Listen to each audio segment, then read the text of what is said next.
Ethan Cole was once a Navy SEAL, the kind of man who'd walked through fire, stared down death, and returned home with scars no one could see. After his last deployment in Afghanistan, he retired quietly to a small town in Montana, carrying the weight of memories that still haunted his nights. But he didn't come home alone. By his side was Shadow, a black Labrador with a streak of white down his chest and eyes that could pierce right through your soul. Shadow wasn't just a dog. He was Ethan's brother in arms, his lifeline in the chaos of war.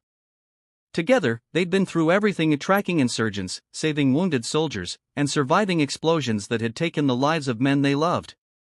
When Ethan's platoon was ambushed in the Cunner Valley, it was Shadow who dragged him, bleeding and unconscious, behind a wall, shielding him with his own body. From that day, Ethan vowed never to leave Shadow's side. But time has its own plans. Years passed. Ethan tried to rebuild his life. He worked at a local mechanic shop, volunteered at a veterans center, and spent his evenings walking with Shadow through the woods. But lately, Shadow had started slowing down. At first, it was just a limp. Then it was fatigue. Then, one day, Shadow didn't get up at all. Ethan rushed him to the local vet, Dr. Lauren Fields, a kind-hearted woman in her 30s who'd treated Shadow for years. She ran her tests in silence, her face tight with emotion. Finally, she looked up. "Ethan, it's cancer. It's spreading fast." Ethan felt his chest collapse. "There's gotta be something we can do. Surgery? Chemo?" She shook her head gently. "He's in pain, Ethan. The kind you can't see. The kind that doesn't go away." Ethan looked down at Shadow, his companion, his hero, breathing shallowly on the cold metal table. The thought of losing him was unbearable. And that's when another voice spoke up from behind him. A tall, broad-shouldered man stepped into the room. He had the calm presence of someone who'd seen the worst and lived to tell the tale. It was Commander James Bear Dalton, a retired Navy SEAL who now worked with veterans adjusting to civilian life. He placed a hand on Ethan's shoulder. "Sometimes mercy is the hardest mission, brother. You've done your duty. Now it's time to let him rest." Ethan's eyes burned. "You're telling me to put my partner down? You think I can just do that?" Bear sighed deeply. "I know exactly what that feels like. I've had to do it myself.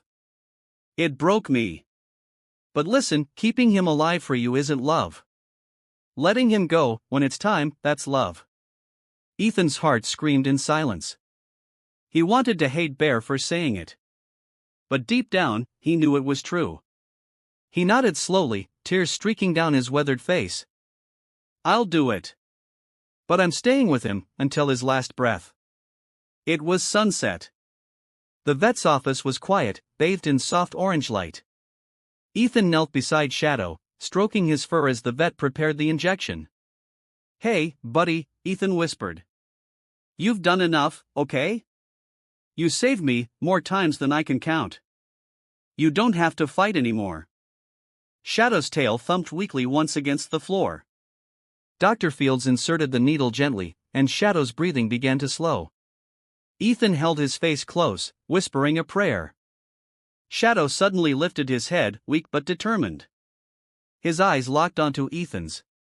Then, with all the strength he had left, Shadow placed his paw over Ethan's heart and let out a faint, trembling whine, as if to say, "You'll be okay now." Ethan broke down completely. He buried his face in Shadow's fur, sobbing like a child. The room fell silent, except for the sound of his tears. Bear stood in the doorway, saluting quietly. "Mission complete, soldier," he whispered. A week later, Ethan sat on his porch again, staring at the empty space beside him. He hadn't been eating, hadn't been sleeping. Everything reminded him of Shadow: the leash by the door, the food bowl untouched, the worn-out ball by the fence. Then, one morning, the mail arrived. There was a small envelope from Dr. Fields. Inside was Shadow's old collar, and a letter.